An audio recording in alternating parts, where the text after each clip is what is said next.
Okay, let's have your attention. You didn't mind that longer than normal break, did you? Okay. You won't mind a full 2-hour meal break either, will you? Okay. Our next speaker is one whom I'm sure is known to all of you, or should be, from the book she has written, beginning with End to the Fringe, and then with Taken, and most recently with Masquerade of Angels. And of course, all those are available out there. Her title today is The UFO Masquerade. She has spoken here before. We're always very, very pleased to have her back since she's now in Arkansas, especially. Let me present to you one more time, Dr. Karla Turner. Thank you. Can anybody see me out there?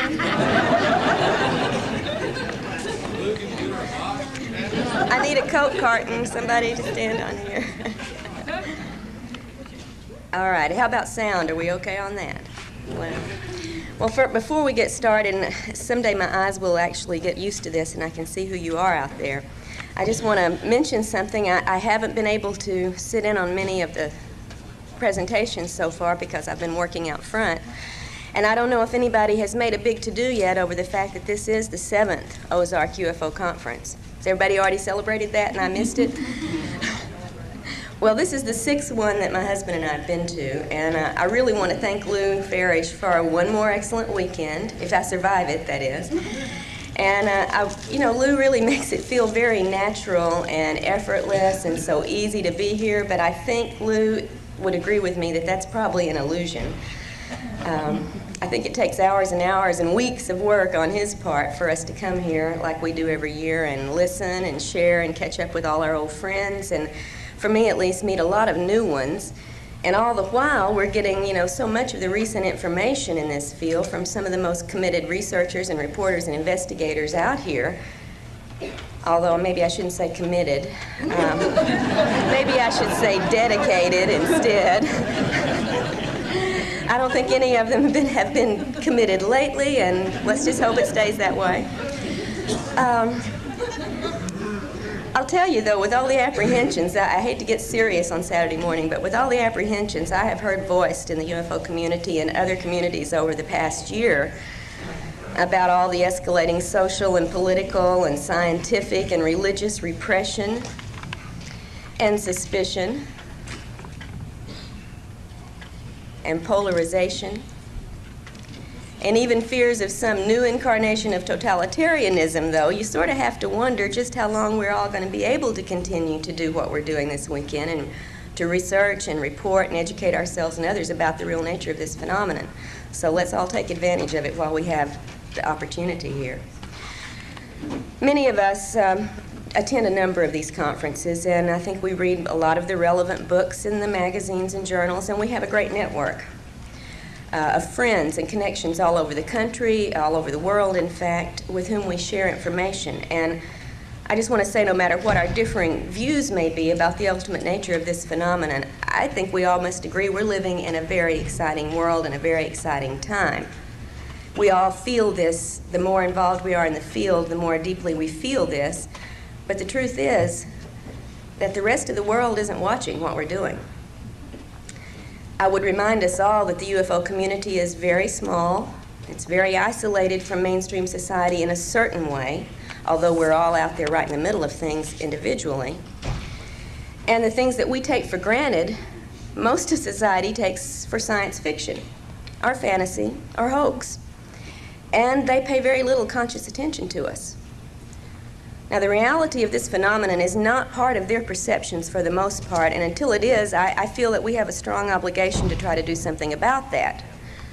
As an abductee and a family of abductees, I know that it's real, what we're dealing with. As a researcher and a reporter about other people's experiences, I know that it is widespread, and that more and more people every day are becoming aware of just how real and pervasive and globally important this agenda of improbable contact and intrusion must surely be. I think the nature of this phenomenon admonishes all of us to become researchers and reporters, and most of all, educators. The whole world should be watching and listening, don't you think? And we need to do it. That's our job. But instead, right now, as we're meeting here and delving into so many different aspects of this field, most of our friends, our families, our co-workers remain in that blissful state of unawareness. So we all have a job to do. But that's not to say that no one out there is listening and watching, however, and one of the things I want to discuss here is the information about those folks who are paying attention to us, our own government, which we will get to a little bit later. I'm going to be very limiting on the topics I discuss here because I could talk the rest of the day on the 2 books and the information that I've been fortunate enough to learn from the people with whom I've been doing this research, and I'm not going to do that to you. It's Saturday. If you were partying last night like I am, the sooner we get to the cartoon and get out of here, I think the more rested we'll be for the things coming up the rest of the day, and there's some extremely important talks going to be going on later. But I'm going to limit my talks today to just a few topics that I feel are crucial. And these include the use of illusion and deception in the UFO and abduction scenarios, and also the nature of some of the physical procedures which abductees report experiencing during these encounters.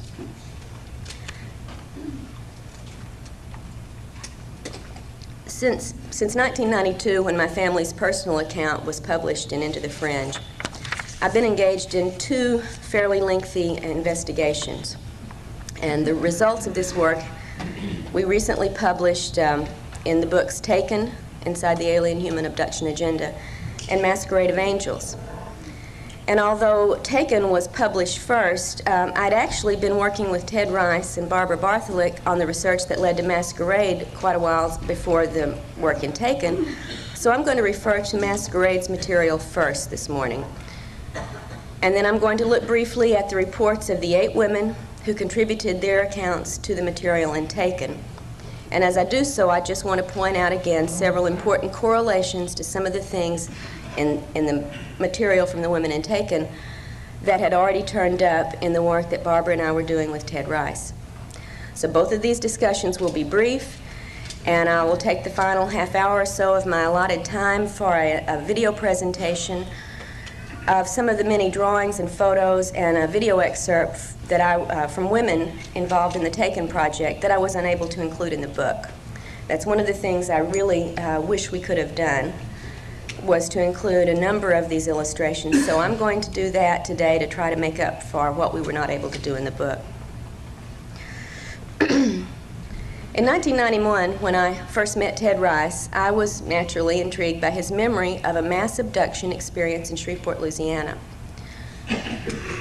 But I had no idea that looking into his report would lead me into areas that I'd never had to deal with before in this field. Accounts of angels and apparitions, of bargains made with ghostly guardians, of spiritualist philosophy and psychic work assisted by spirit guides. I mean, all of this was part of Ted's extraordinary experiences, but it was not anything in my field of expertise, believe me. But in listening to Ted's accounts, I began to see evidence that was more familiar to me, thank God, evidence that was very consistent with UFO sightings and abduction reports that I'd already come to know about. And since Ted had recalled an abduction involving a number of people, I wanted to see, first off, if there were any confirming evidence that we could locate. And as we proceeded, Barbara and I, with interviews of many of the people from Ted's past, as well as his more recent experiences in the present, we did find that such evidence actually was available and surfacing in consciously recalled events attested to by a number of witnesses. In fact, 4 of Ted's neighbors described unusual events, also consciously remembered, from the night of the mass abduction that Ted had remembered in 1989. Now, 2 of these witnesses were so disturbed by their memories of these events that the fear level was so high they wouldn't even let us include their accounts in the book. They shared them with us privately. So I would point out one thing for those of you who are not involved in direct investigation and working with abductees, that contrary to all the debunkers' claims that abductees and UFO witnesses tell their story for some personal gain, it's actually very difficult for those involved to risk coming forward with their accounts. And I would say for 99% of those who do make their experiences public, the resulting liabilities often outweigh the assets that they may gain from doing so.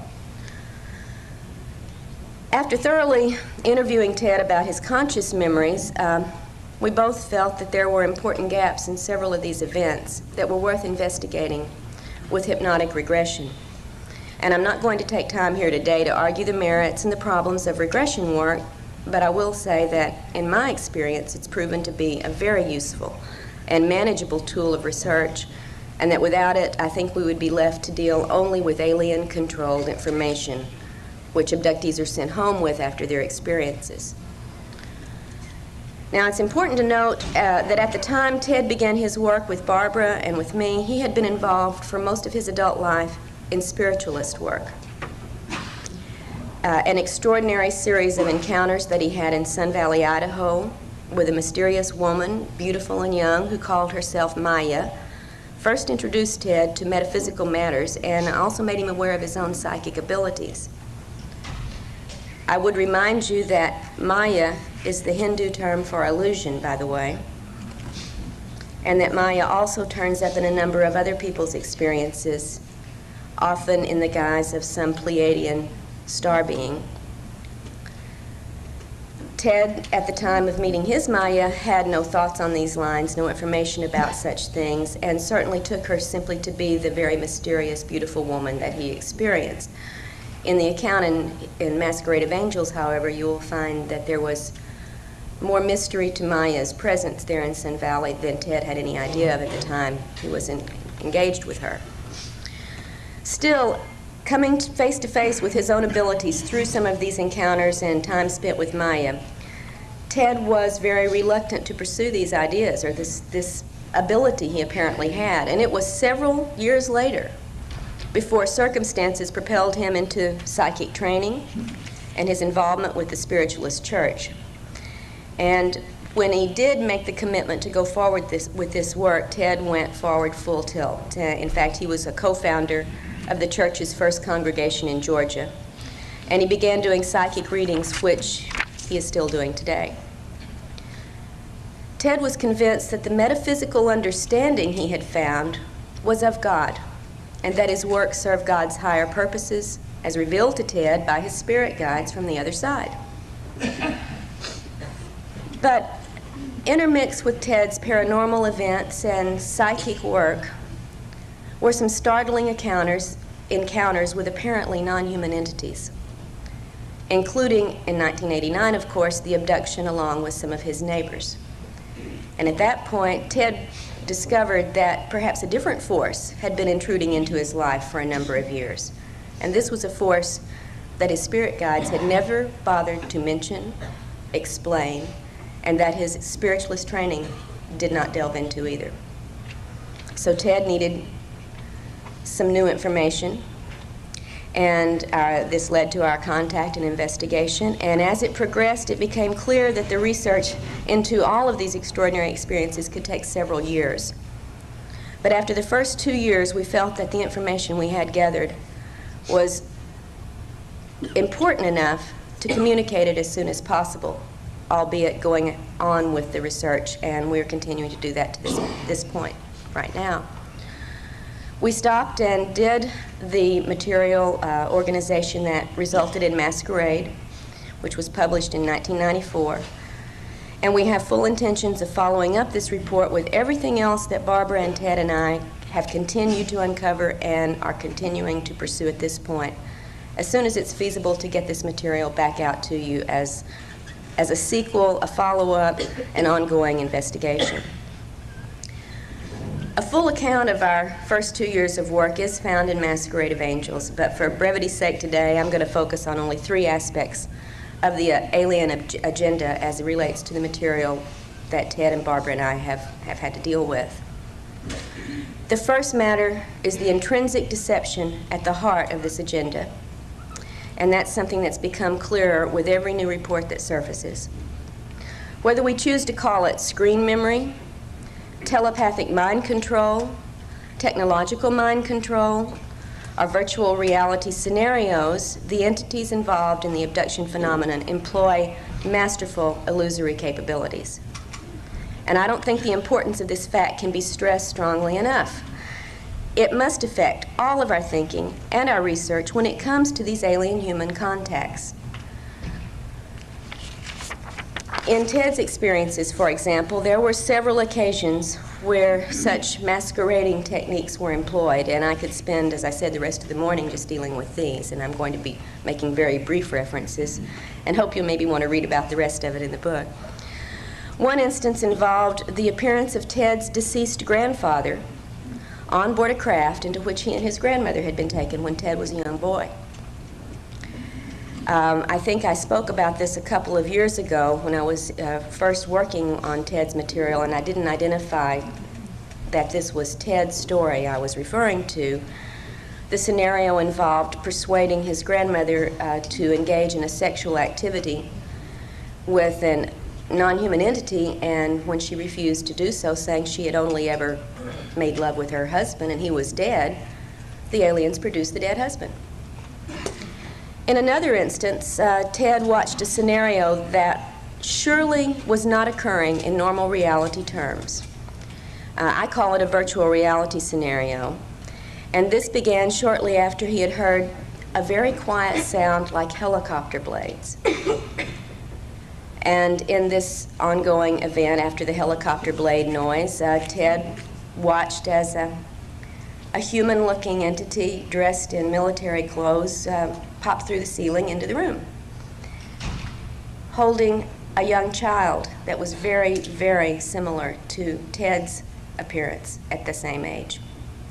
And Ted was told that they were going to return that which had been taken from him. And an account of what followed from that, again, is in the book, and I won't take time to recite everything there to you, but the virtual reality event, there were certainly no human paratrooper popping through the ceiling carrying a young child in reality terms. But the illusion was quite as real as you and I here today. But perhaps the most illuminating of such events that we were able to investigate involved Ted and another woman, a woman who witnessed a third person, another woman, undergoing her own virtual reality episode, again marked at the onset by the sound of a helicopter. Now, some of you may be quick, as they say in the O.J. trial, to rush to get judgment on this and conclude that these events were generated by some terrestrial, governmental, or military covert mind control operation. After all, we've got helicopter blades out there. But it should be noted that only the targeted person in these events heard the helicopters, while others in the same house or same room did not. I don't think our terrestrial helicopters are that selective in the noise they generate. I believe now that the reported and confirmed details in all of these reports are strong evidence against accepting consciously recalled alien encounter reports at face value because of the illusion capabilities, because of the screens, and because of the virtual reality technology that we have witnessed being manifest by these entities. I believe that if we build our theories on such information, the consciously reported information only, we're building on sand, on illusions that the aliens create for us, and I think to confuse and mislead us.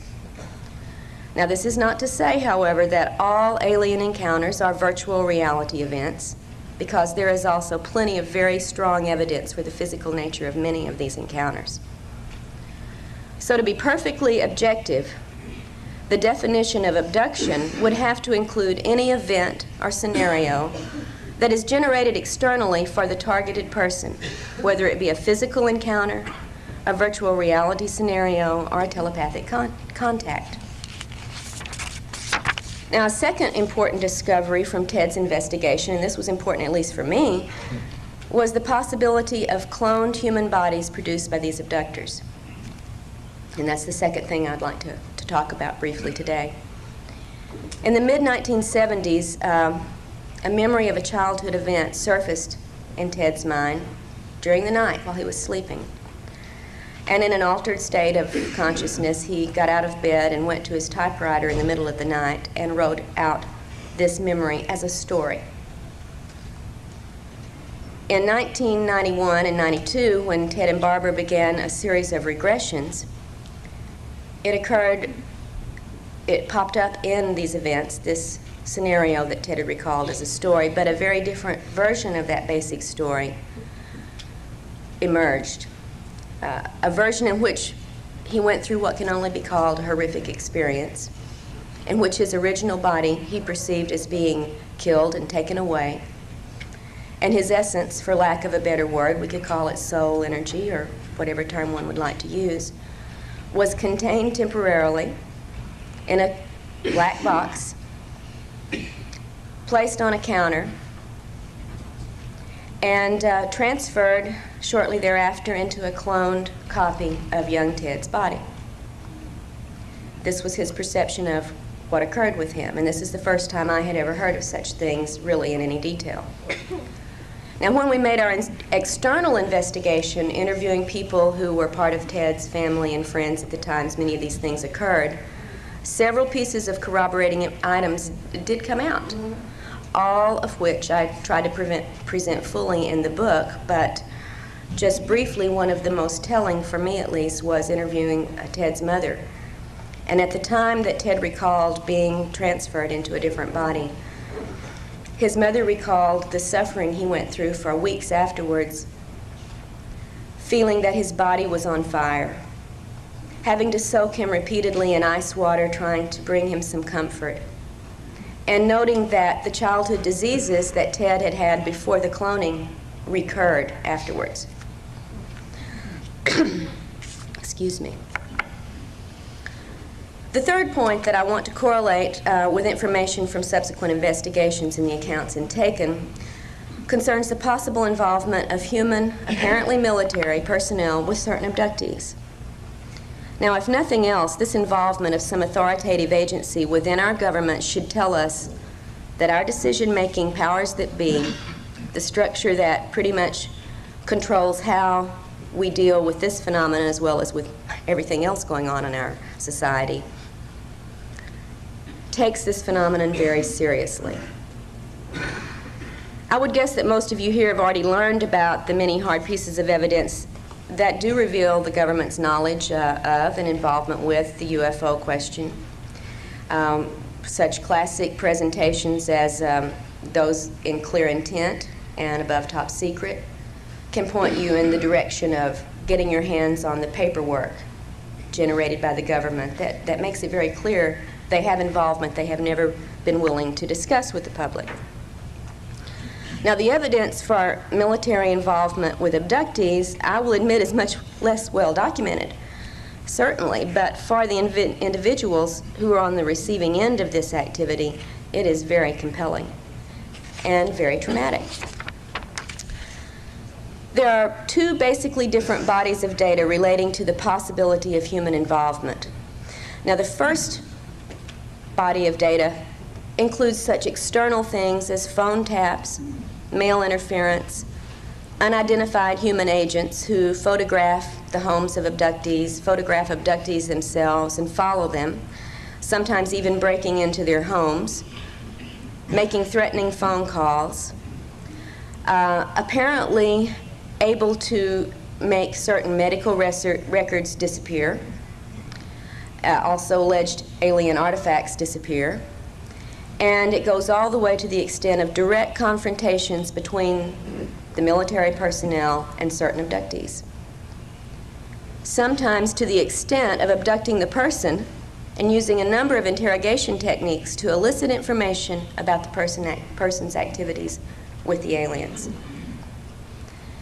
Now, Ted Rice has not been the overt target of such involvement, but the accounts of the 8 women in Taken, which we'll get to in just a few moments, show that 4 of the 8 women have had a variety of these experiences in their own series of events. But the second body of data concerning human involvement deals with facilities, typically underground, in which aliens are often seen to be working with human, military, and scientific personnel. For me, and I think for all of us, probably the big question is whether these facilities and this level of cooperation actually exist, or if abductees report these events because they've been presented with some type of unreal scenario, much as we're presented with the showing of a movie when we go to a theater.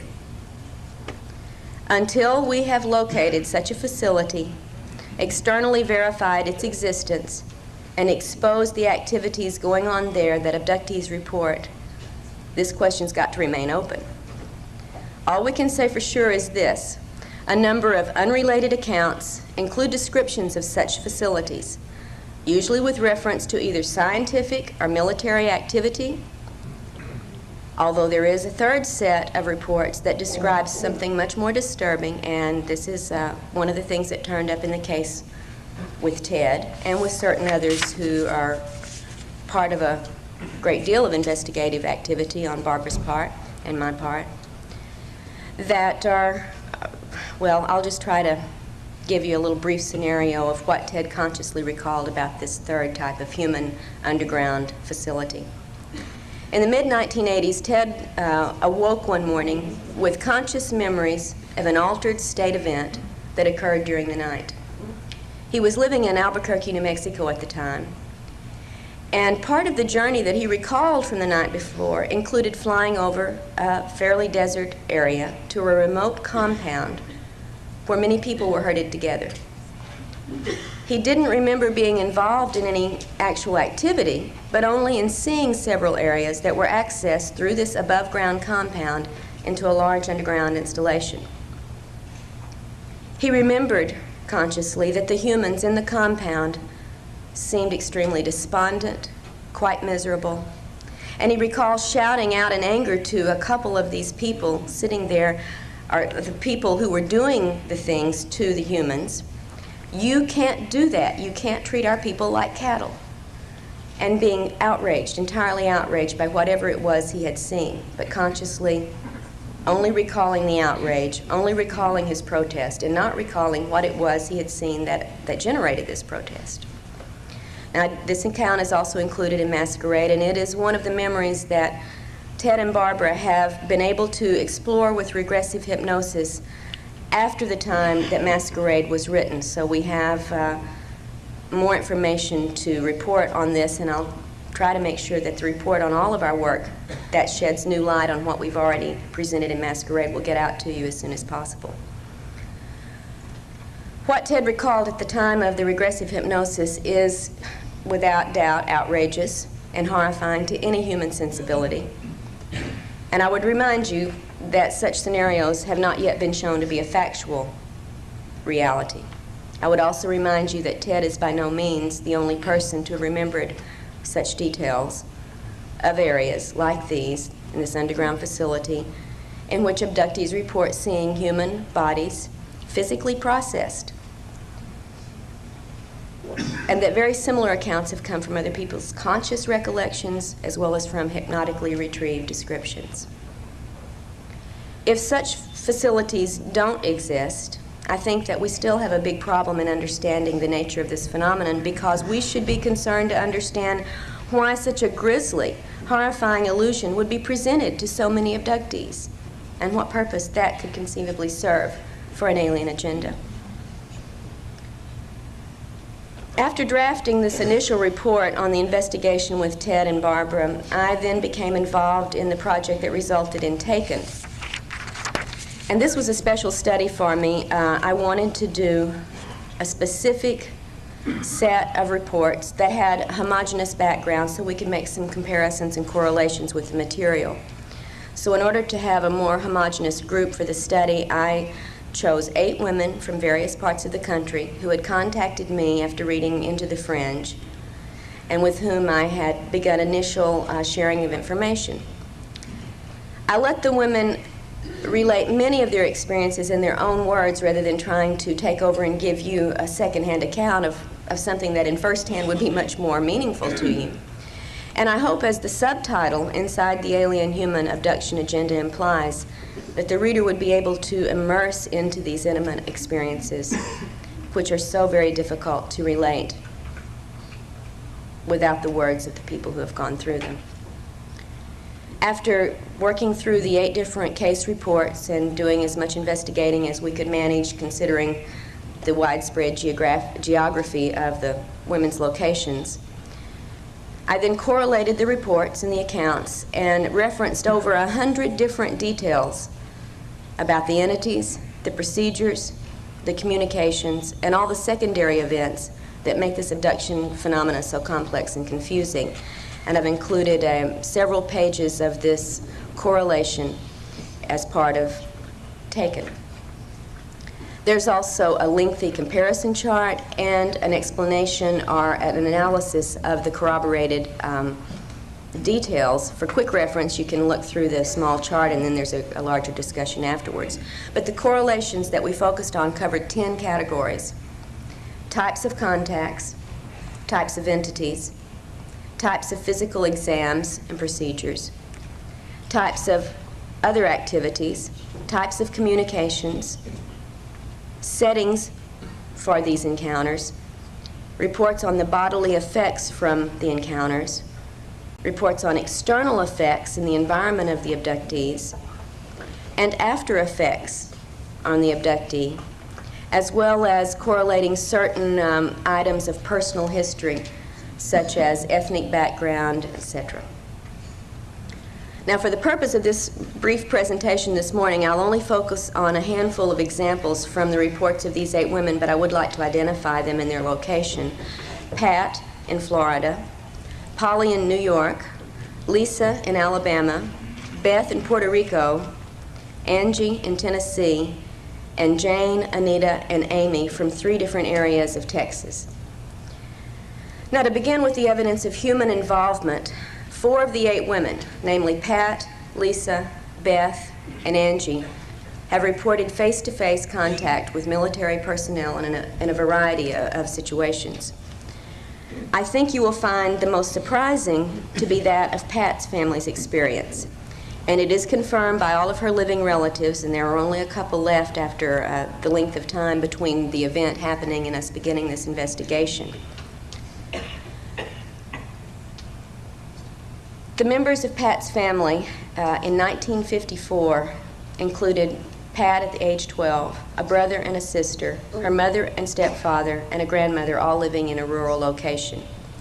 And they were part of the entire family having an alien abduction and subsequent contact by the military. One day after the event in 1954, in which alien entities took the family members on board a landed craft in the backyard of their farm in Indiana and carried out certain physical procedures, one day after this happened, Pat and her siblings that are still alive report that a contingency of men in military uniforms and military vehicles arrived at their farm, sequestered the entire family for several days. One day after this occurred. How did they know it happened? Pat remembers being drugged and being interrogated about the alien encounters. She remembers being told repeatedly that it did not happen and that what she remembered was not real. But this was not Pat's only encounter with the military, as she experienced another conscious abduction just 2 years ago, and this time she recalled the presence of a non-human entity in addition to the military personnel who took her from her home in Florida in a military truck to a rural location where an underground facility existed and where she was taken inside and examined. Both Lisa and Angie also reported interrogations by human agents and abductions by human personnel in which they were questioned and physically examined or underwent certain other physical procedures, which I recounted or let them recount in their own words in the book. Beth, who's in Puerto Rico, also recalled an abduction by human agents. And a 5th woman, Amy, remembered an altered state scenario in which there were both alien and human-looking people present in an underground installation. Although, as she says in Taken, there were reasons to doubt the strictly human nature of some of the men she did encounter there. They looked perfectly human, she said, except for their eyes, which had the vertical slits. Most of the 8 women in Taken also report the typical type of human interference signals, such as phone disruption, helicopter overflights, and other aviation activities over their homes that would indicate a terrestrial source. And I've even witnessed on one such occasion, while talking on the phone with Angie, an interruption and a comment by the human who was monitoring our phone conversation. As Angie and I were discussing on the phone a statement made by one of the humanoid-looking aliens in one of her recent experiences, she asked me if I thought the alien statement that their origin was somewhere in the area of Cassiopeia was a possibility. What did I think about that? And as we discussed this, a completely human male voice intruded into our phone conversation after a little electronic zipping noise and said, quote, "There's a lot of them out there and we know where they come from." And then he zipped off the line, and that was, So, it's not all secondhand information that I'm reporting. We do have occasions to witness this ourselves. There's also a number of reports from the women that indicate a variety of illusory scenarios, one of the points I wanted to stress today, sometimes involving sexual situations, sometimes involving prophetic dreams or visions, and sometimes clearly screened memories of real encounters that left them with false recollections rather than with the real details of these events. I'd like to use my remaining time to discuss the nature of the physical procedures, however, reported by many of these women, and these women are very typical and representative cases for so much of the material reported that never gets to you or to me because it's kept very private and very confidential. Because I think we need to be aware of just how physically oriented so much of the abduction agenda really is. In addition to the bodily effects you're already probably familiar with, including rashes, hair loss, eye problems, nausea, and for women especially gynecological problems and irregularities, the greatest area of concern, in my thinking, is that of the implants, the devices that several of the women, like so many other abductees around the planet, describe as being inserted into their bodies. I think the most intriguing information that I report in Taken, and that in fact I've come across in all of this work, has come from Amy's account of this altered state scenario I referred to briefly, where she was taken to an underground installation. She felt this was what she perceived. And I would remind you as I go through this brief presentation that in every encounter, the human's state of consciousness is externally altered and controlled in every encounter.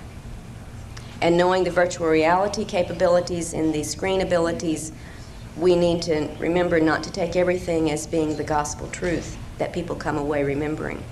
Now this has, however, been explored with some very thorough regression work, and so I do feel a little more confident in what I'm going to tell you about Amy's memory of this event today than I would if it were strictly her conscious recollection. In part of this scenario, Amy recalled going into the underground room, full of equipment, typically described from other alien encounters and other underground facilities, by the way, and seeing quite a large number of alien entities working here in this environment. But as I said earlier, there were also several human-looking men present, at least human-looking except for their eyes. One particular alien in the group that Amy perceived to be a female interacted with her directly. And this female alien began, basically, with an apology to Amy for the intrusions that some of her race were making into human lives. This entity proceeded to explain that she and her group were working with some humans to try to counteract what the rest of her group was doing to us. All right, so we got to get the setup here on what Amy is being told. As the entity explained the negative nature of these intrusions for which she was apologizing, she then told Amy she wanted to remove 2 implants. This is one of the things they were doing to help counteract this negative intrusion activity, was to remove implants that the other group was putting into humans. And Amy recalled having an implant removed from one of her ears and another smaller metallic implant removed from the base of her neck, or skull. Amy was told by the aliens several things about how these implants functioned, and she reports that she was not happy to hear that they could be used to control the implanted abductees in any number of ways. Now, the area into which the newer implants are inserted, Amy was told, corresponds to the part of the brain known as the reticular formation, and it doesn't have anything to do with zetas, by the way. Thanks to Marianne Friedman, who's here this weekend from Arizona, and who was wonderful enough to share a lot of her research into the medical aspects of this brainstem activity, I want to just briefly refer to this, and then on Sunday morning, Marianne is going to go into a little more detail at one of the mini sessions, so I encourage you to listen to this material. The functions of the reticular formation that Marianne got me started looking at are staggering. And I'm sure some of you have been through this already. For me, it was just information I had to recorrelate with the accounts of the implant reports, especially those that Amy had relayed to me from her friendly implant-removing alien. The function of, I'll just read you a very brief statement from Nigel Calder's book, The Mind of Man, one of the earlier classics of our modern time, on brain activity and brain research. And here is a quote about this reticular formation area. If the primary job of the brain is to enable its owner to respond effectively to events, the strongest claimant for mastery is not the roof or the cerebral cortex at all, but the brainstem. The brainstem net is well placed to monitor all the nerves connecting brain and body. It knows what is going on better than any other single part of the brain. The brainstem net exerts its authority by sending out impulses which stimulate or inhibit nerve action throughout the brain and the body. It can override activity in the spinal cord. It regulates the signals from the eyes, the ears, and other sense organs, thereby providing an agency for selecting what is to be attended to from moment to moment. And it is this part of the brain that Amy was told was now the most common area for the newer alien implants to be located.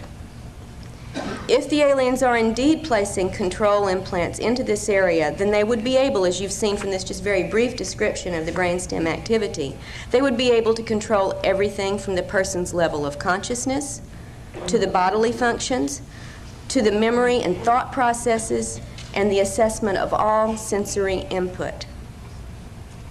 Now, if you don't think the implications of that kind of control are overwhelming, think again. And I hope Marianne will stimulate some exciting conversations with you tomorrow morning about the possibilities of this area of the brain being the point of alien control through which abductees can be kept awake, put to sleep, put in an altered state, made to get up and do things that they would not choose to do, made to say things they would not say, made to forget things that they have said and done, etc. All sensory input being controlled by this area. Through the implant, any number of realities can be presented to the abductee that are not really there. And what one remembers is controlled through this area, so the repression of memory of these events is very easily controlled as well. I think the implications are staggering. So also, however, are the implications of the final point I want to make this morning, and that is the reports on the cloning of human bodies that I previously encountered with Ted's investigation. In the women of Taken, two of the women, Pat and Lisa, both remember being shown cloned copies of their bodies, just as Ted reported having a cloned copy of his body. But the explanations that Pat and Lisa received from the aliens about these cloned bodies are highly contradictory. As I talk about in the book, Pat, whose alien experiences, now this is the woman who had the 1954 family abduction in Indiana, followed by the military's arrival and sequestering and drugging and so on. Pat had had, throughout her alien encounters, a very religious atmosphere or overtone to these events. instrumented by the aliens. For instance, the first time there on the farm that the family was abducted, when Pat's grandmother began to, what we would say now, freak out and start praying to Jesus for help as these little grays came into the room, a blue beam of light came through the ceiling, just like in Star Trek, and Jesus popped out of it and said, in effect, they're with me, it's okay. And as I'm very fond of saying, and I don't know why I like this so much, except it always gets me, I asked Pat what Jesus looked like, and she said, oh, he was beautiful. He was so awe-inspiring. He was blonde-haired and blue-eyed, and just beautiful. And I said, hey, Pat, you know, look back at the New Testament. I don't think that's what Jesus probably looked like, historically speaking. And it went right over Pat's head, and she said, with, you know, tears of joy in her eyes, well, this one did.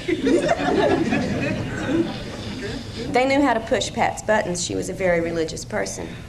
She was also told essentially that the aliens there with her were angels, and that their job was to prepare new bodies, as mentioned in the Bible, for the coming return of Jesus and the resurrection. When Jesus comes down with the legion of spacecraft to carry out this changeover, it was the aliens who are in charge of providing those new bodies. You want to see yours, Pat, they said? So this was wonderful. Pat is now assured that when the resurrection comes, she's got the vehicle for it. Lisa, on the other hand, down in Alabama, was told that the cloned copy of her body could be used in a very threatening manner. In effect, that it could be used to replace her if she didn't cooperate with the alien program, and that no one would know the difference. Not quite the same story as the resurrection. I would point out that such an implication of threat and replacement was also made to Ted Rice during an abduction when he was a young teenager, and there were several other teenagers abducted with him at that time, and cloned replacement threats were made also at that point. So these are the 3 points that I really wanted to make briefly this morning before I do the presentation of the video with illustrations from the women in Taken. And like a good English teacher, I'm supposed to summarize what I've said, and I'm going to do that right now. For you to consider 3 points, hopefully. First, our own human authorities are seriously concerned about and involved with some aspects of the alien abduction agenda. If they take it seriously, it would behoove us to do likewise. And also, when human agencies are involved, there has to be some sort of trail of events. And I think thus a very strong possibility exists for some intrepid researchers to get out there and uncover and follow this trail. There has to be a record of human involvement. Second, much of this agenda clearly has a physical focus that should raise some very strong questions about some of the alien claims to be here on a primarily spiritual mission. The implication of both the implants and the reports of the cloned bodies are so potentially explosive that a great deal of effort toward investigating these allegations is certainly called for if we're really serious about wanting to understand the motivations of these entities and the purposes of their contacts with us. And third, I think we need to recognize that deceptions are employed at almost every level of this interaction to keep abductees from knowing about the actual events and the actual entities involved in these encounters. To me, maybe I'm just a suspicious sort, this implies that there's something they don't want us to know about. And often what seems implied from the reports is that there is something within us, the humans, something of which we could be capable, something of resistance or altering of this scenario that the abductors absolutely do not want us to be aware of. They go to great lengths to program our thinking about our encounters with them, that we are subordinate, that we are helpless, or that we are dependent, or that we belong to them. The list goes on. And they go to a great deal of trouble to convince us in every way that they can that we can do nothing about controlling these situations. The good news is that in a number of cases in the past couple of years, that hasn't proven to be true. Abductees are finding more and more specific instances in which they are able to resist the illusion suggestions, in which they are able to say no to procedures, and in fact when they have been able to break free of actual controls. This to me is a great step forward, and I think it's going to be something growing with any luck. We're going to find abductees are realizing there are ways to change this entire pattern of activity. The fact that in several people's encounters during the past few years they've managed to see or perceive more than the abductees wanted is probably the most positive sign I have to report to you today. Also, as a species, our ability to perceive the energies and the presence of these entities, I think, may be increasing. Maybe it's thanks to a number of possible influences. I'm not really trying to make a claim for where this increased perceptive ability may be coming from, but I think it's probably part of the accounting for the massive awakening to this phenomenon that you and I and our generation has witnessed, especially in the last decade. If these encounters have been a hidden part of humanity's reality for a long time, you know, as such some researchers believe and present evidence for, then don't you think that the fairly recent explosion of contact reports is some kind of proof that things are not business as usual in this abduction game right now? Something is changing. But without an understanding of the screens and the virtual reality capabilities, however, we are left with only alien-created illusions to assess and act upon. And I think that keeps us from any real, useful responses to the situations occurring in our lives and so many other people's lives today. Only a fool would ignore the transitional state of events and ideas and beliefs in the time in which we're living right now, and I don't think any of us here are fools. All of these things that I mentioned at the beginning of my talk this morning are polarizing our society at an alarming rate, and we have no idea right now really of the direction things are going to go in the future.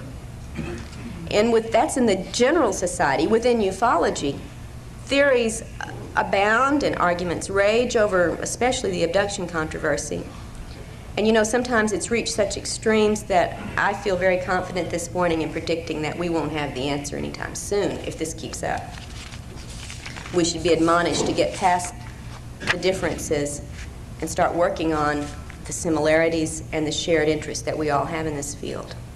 But we do have some answers, at least. Some start toward answers anyway. For instance, we know abductions are real. We know that the abducting agenda includes very physically oriented goals.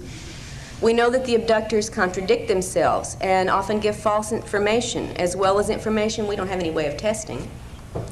We know they are capable of masterful illusions.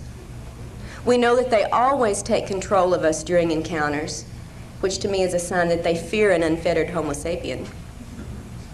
And we know that our government knows about this situation and is actively involved to the level of carrying out covert and illegal actions against its own citizenry. No matter what the truth ultimately proves to be, we have to go for it. I mean, without it, we're like children playing with shadows. And we're ignorant, and we're certainly unempowered to deal with and confront whatever the real entities are behind this masquerade. To take it all at face value is foolish. To take none of it at face value is ridiculous. Investigations into this field there cannot be anything more important for us to be doing right now than to dig past our wishes, dig past our fears, and dig for objective reality and understanding. Well, that's the sermon for this morning, folks. What I'd like to do with the rest of my time is to show you and make brief commentary on some of the illustrations and photographs from the women in Taken, and I'll ask the gang over there in the corner to start the video. And before you do, Craig, just a moment. Most of the video is of slides, of photos and drawings. At the very end of this, however, is an excerpt from a videotape one of the women in Taken made when she was having extreme military aircraft activity over her rural cattle ranch in Tennessee. And I might point out that mysterious deaths and cattle mutilations on that area during this time corresponded to those in Alabama that Linda has made us all familiar with, and none of which were explained. Even when there were no mutilations, the dead cattle were simply, all they could find was unknown toxicology, and it led in a year's time to a loss of $11,000 worth of cattle. So this is something pretty big for the family involved here. So there will be a little bit of video at the end of this. So Craig, let's go for it. This is the farmhouse in Indiana in 1954, Pat and her siblings and her mom. This is where the aliens abducted the family, and then the next morning the military came and sequestered them. This is the only drawing that Pat has made of later experiences. She called that little device the soul machine, and she sat on it and ran her hands over those little holes of different colored light, and she heard a sound they told her was the sound of her soul. I'd love to hear about other reports similar to this, if any of you know of them. This was also in the facility where she was shown the cloned body. This is Polly's drawing of some of the bulbous, wrinkled-headed aliens. She said they almost posed for her to get this conscious memory. You know how often they don't give you very much to take back consciously. And this kind of alien description has turned up in other people's reports. We'll see one more in here, in fact, in a little bit. From Lisa, here's one of her. She says, "I'm no artist. Don't tell me I am, because I know I'm not." And I think she did great for being no artist to show the hooded figures. These are less frequently reported, but this one she was able actually to see some facial features, where very often the hood completely obscures them. This is Lisa's drawing of another of the bulbous-headed entities, sort of similar to what we saw with Polly's drawing earlier. And these have been reported in a number of other cases as well. Not your typical gray or reptoid or insectoid, but something seeming to have more of a porpoise-type bulbous forehead. A typical gray in a hat, right? And this happens. I remember seeing one myself when I was quite young. She said this was surprising because its mouth would open, and we have a few cases where the little slit has actually opened. So just one of Lisa's representations. This one, she says, is very similar to a figure in Linda Howe's latest book with the flat, ridged nose area. This entity, she's not real fond of at all, was involved in what she said was one of the rape scenarios she was put through. Let's see what's coming up next. Lisa's drawing of the reptilian entity that was very aggressive sexually with her as well. And again, she says, please remember, she's no artist, but it was a brown, scaly, hard exterior with the slit eyes, vertically slit eyes, and clawed appendages or fingers. And a very robust entity. Symbols that she has seen in these, and this is so typical. I mean, we could flash symbols, and so many of them are some version of the triangle and the circle. We'll see another variety of this kind of symbol a little bit later with Angie's drawings.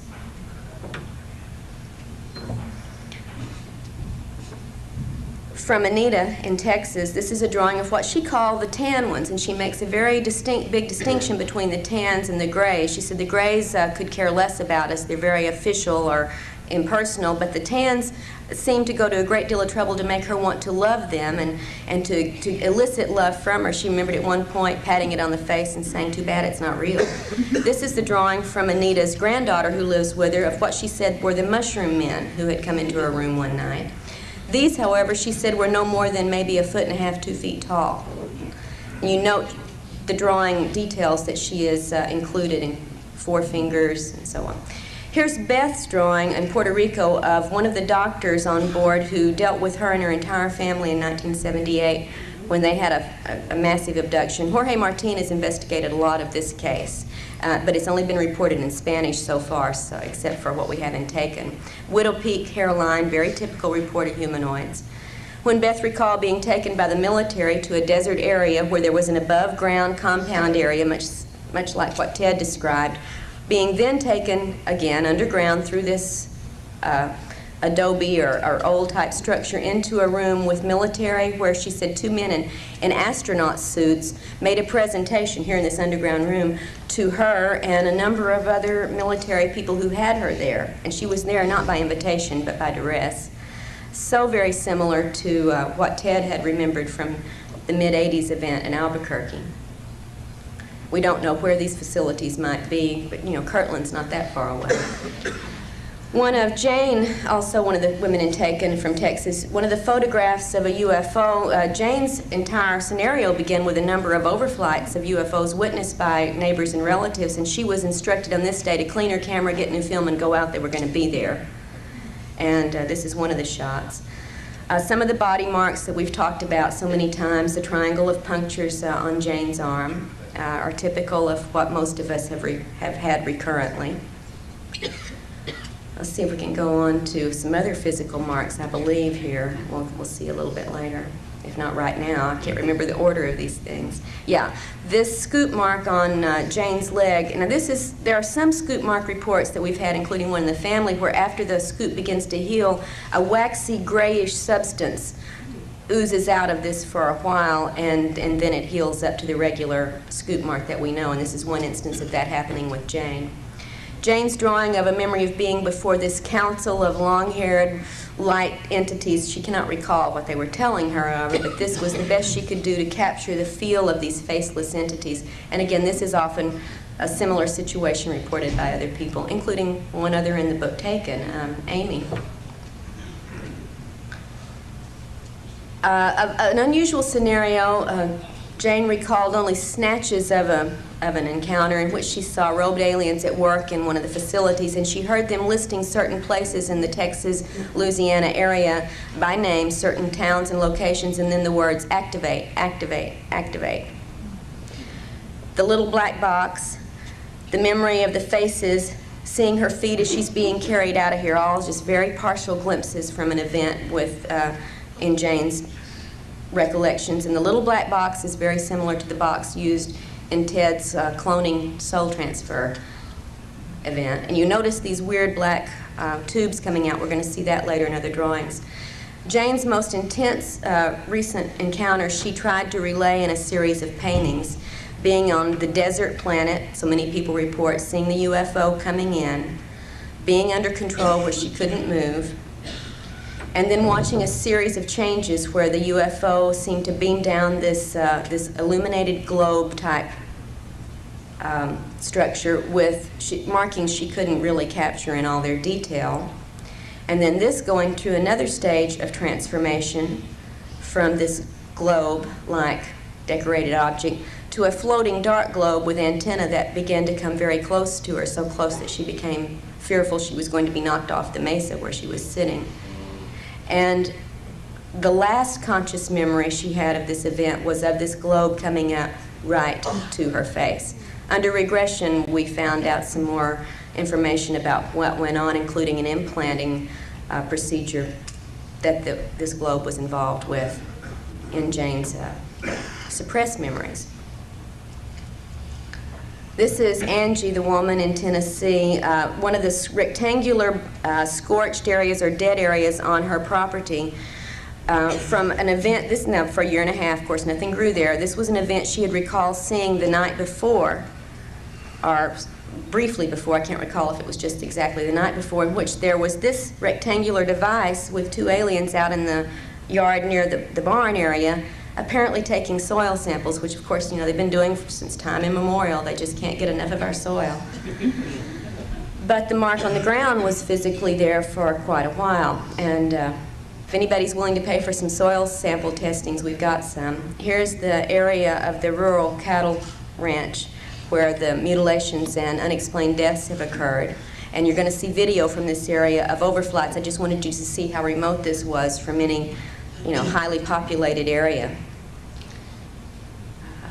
One of the unexplained deaths, this was not a mutilation, it was the report from the vet was unknown toxicology, and there were a number of other cases both in the Tennessee and Alabama area during this time. But there were also mutilations among the cattle on Angie's property. There's one that seems to be almost an interrupted mutilation. I'd love to get Linda's analysis of this. You see a triangular patch of skin has been cut but not taken off yet. The jawbone has been cleaned.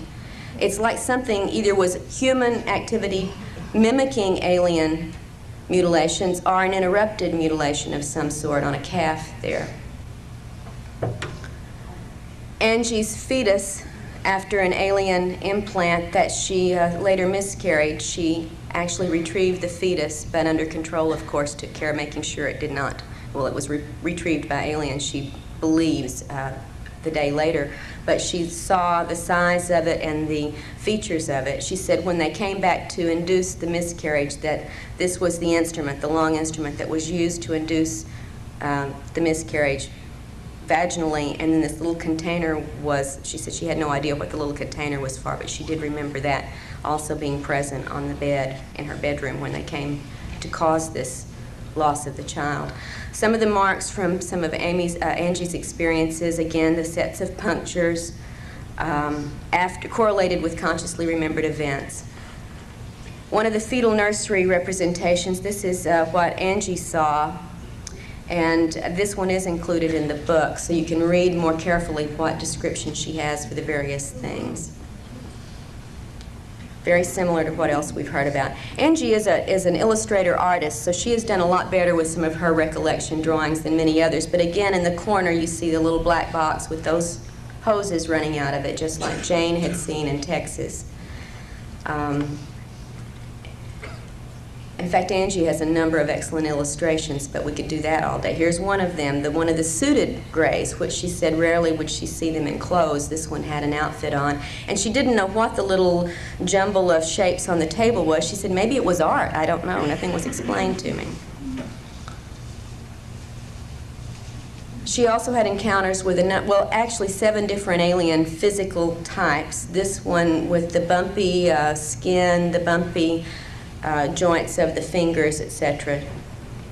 And some of the aliens with which she had contact were completely human-looking, although they didn't act human, they did look human, notably brown-haired and blonde-haired humans. Here's one of the brown-haired woman and man, and he's got some equipment. We can't really see it very clearly here, as if he's scanning, I don't know, the air or something, taking readings of some sort, and the woman escorted Angie into back to the craft for her encounter later on. This was just out on her property. This one, both Angie and her husband recalled the little troll-like or dwarf-like entities coming into the room, and in fact it was her husband who was taken away in this encounter. And they both remembered all of this consciously. And these troll or dwarf-like entities turn up, as you'll see in the correlated chart of comparisons there in the book, with more than just Angie in the book, and with a lot of other people too. Again, we see one of the emblems. We've got the triangles. I think they show up almost every time unless we have the serpent showing up. She said this was on a belt that one of the entities was wearing.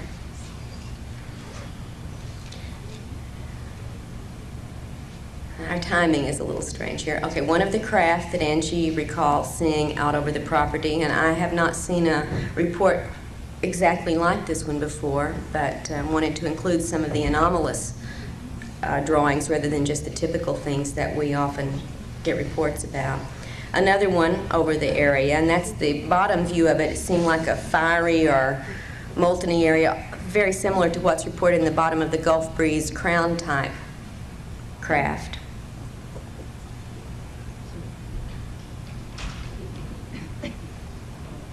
And that craft here, you can see for comparison of size, Angie below and the craft above when she was being beamed into it. Again, out in this area that's very near the northern Alabama border where so much activity has gone on in the past, 3 or 4 years. This is a ground plan of one of the rural military facilities to which Angie was taken. A series of buildings, of areas where craft were parked, of a perimeter fence. This was, and of a rural dirt road. She was taken into one of these buildings and interrogated. And there were a number of other humans there, she said, apparently also abductees besides military personnel.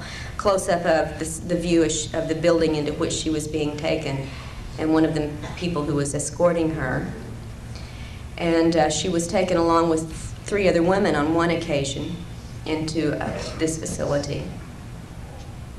We know of another facility into which she's been taken under conscious control. It's not the same as this one. This strange little craft, from one point of view, looks like a winged aircraft from the military. You've got a little flag on it. The other side, not there. And that back compartment is where she and the 3 other women were placed when they were picked up and taken to a facility. In one of the underground places that Angie recalls seeing was what she called the upturned helicopter, or the rotorless helicopter. And again, we have gotten reports from around the country over the, through the past of similar copter-type devices that apparently are not copters. two pictures. Angie was taking pictures of overflight trails, and here it just does not show up. So, but if we could look at these up close, these are taken identical, moments apart, snap, snap. And in one is a very small object that under enlargement appears to be a spacecraft. It's not there in the other one, so we need more analysis on that. Now on to Amy in Texas. This is a drawing of her conscious recollection of her first UFO sighting in Denton, Texas in the early 1980s, and there was a missing time episode and a very confusing screen memory overlaying what she consciously recalled from this.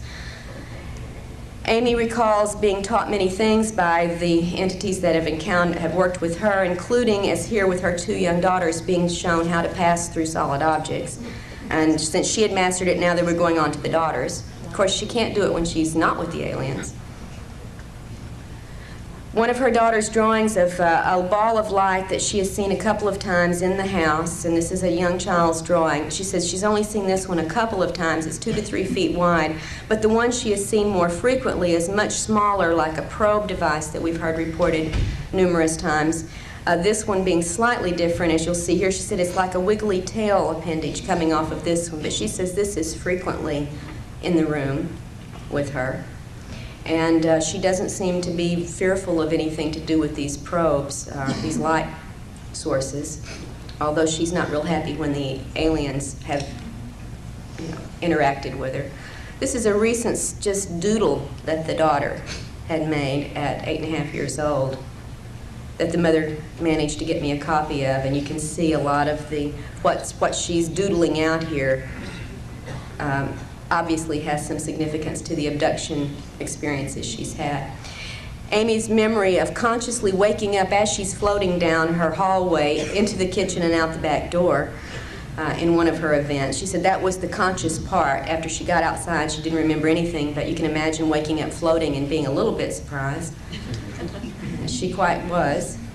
This is the FEMA Underground Center of Government facility across the street from which Amy lived at the time she was abducted and taken to an underground facility with human and alien entities. This is also the same facility that was less than 2 miles from the house my husband and I lived in when he was abducted by military and taken to an underground facility. Just thought you might want to drop in and tour the place. Her screen memory began with this abduction where the alien apologized and removed the implants, with seeing what she thought was a big moon with the entities floating above them. Now, a lot of this is from conscious recollection, and some of the drawings are also from what she gleaned through hypnosis.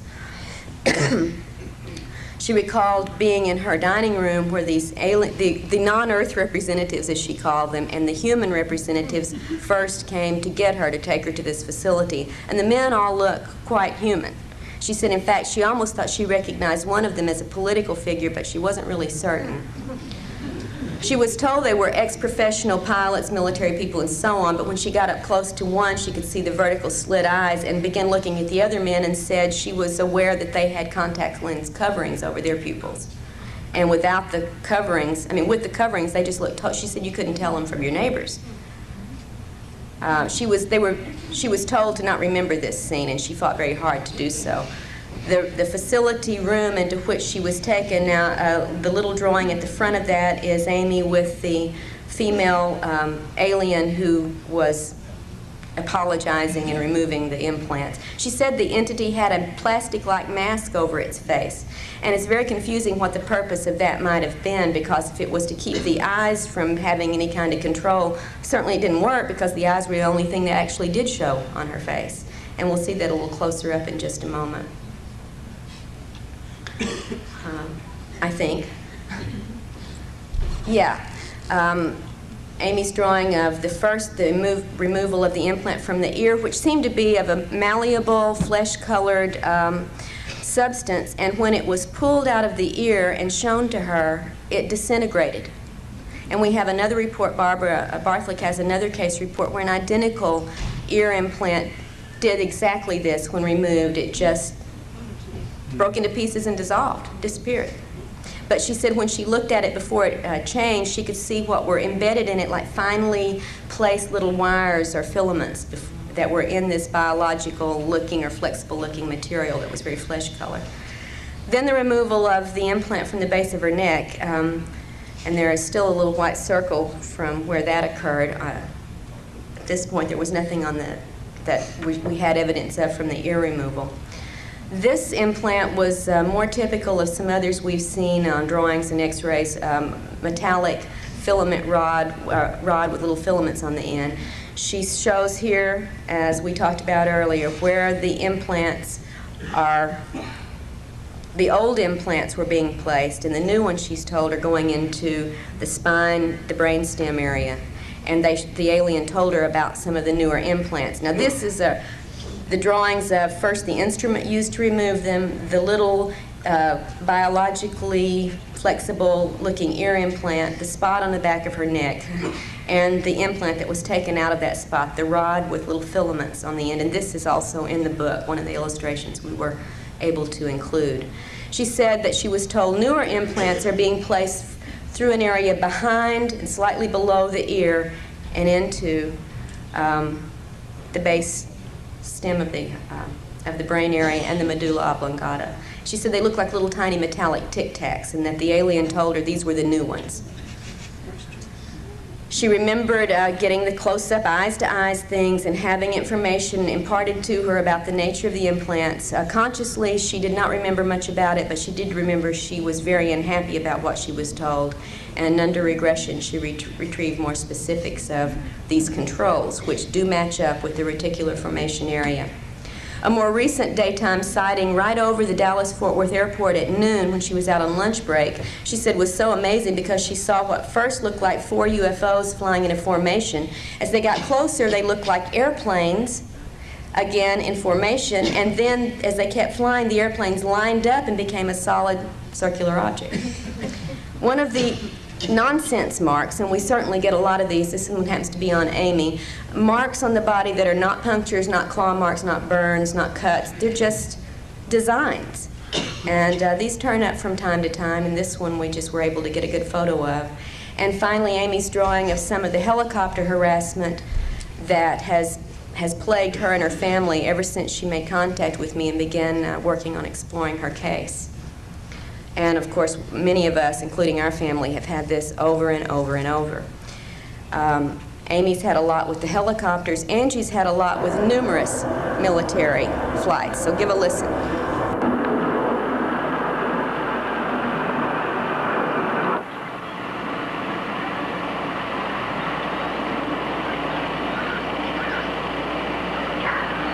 It's the second time it's circled. February 22nd, 1:35 p.m.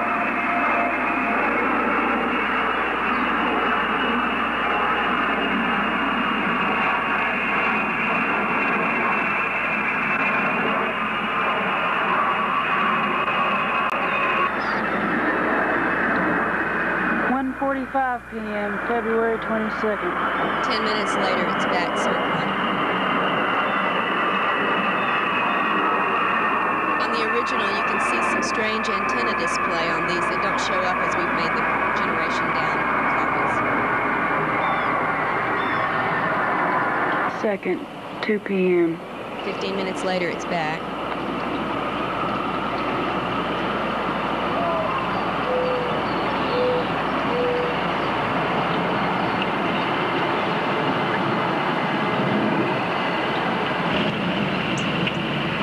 (2:15 p.m., February 22nd. 15 minutes later, it's back.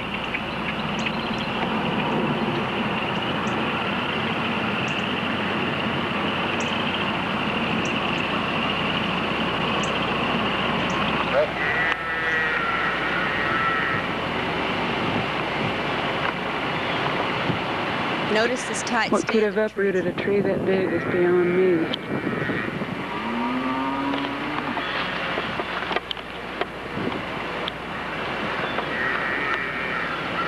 February 23rd. This is the day after the repeated overflights. There had been rain, but no storm that night.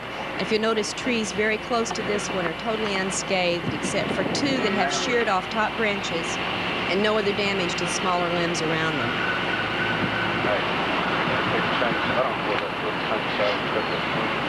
Perhaps it's just coincidental, but it was the day following all of this activity, so she wanted to include it in case there was a relevance.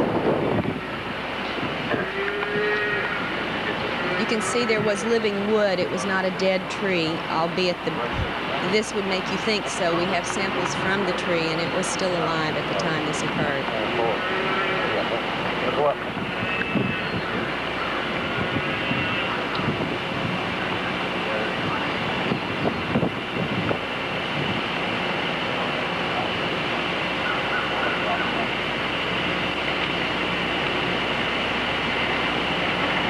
See, the tree that close to where it was uprooted is totally untouched. But there was a cut-off branch on this top of this tree, and you see no damage to the smaller limbs around it, and the same with a second tree. Right there. 3:15, February 26th. Because 3 days later, she begins to have other activity, and this goes on intensely for about a 2-week period. It's just a little of what she captured. 3:25, February 26th.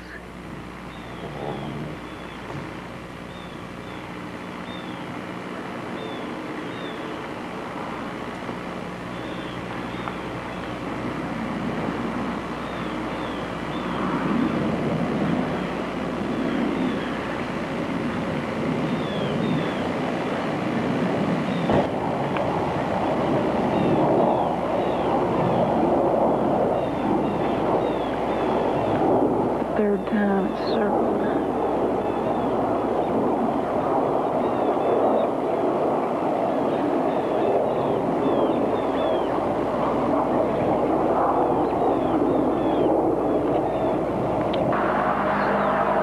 p.m., March 5.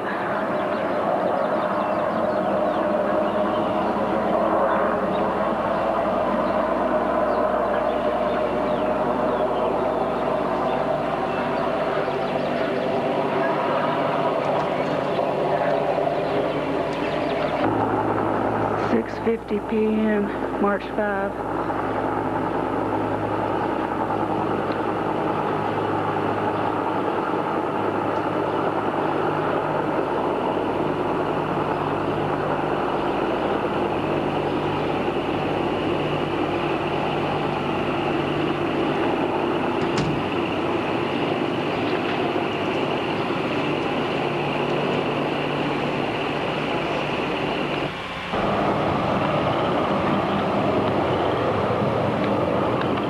March 6, 3 p.m.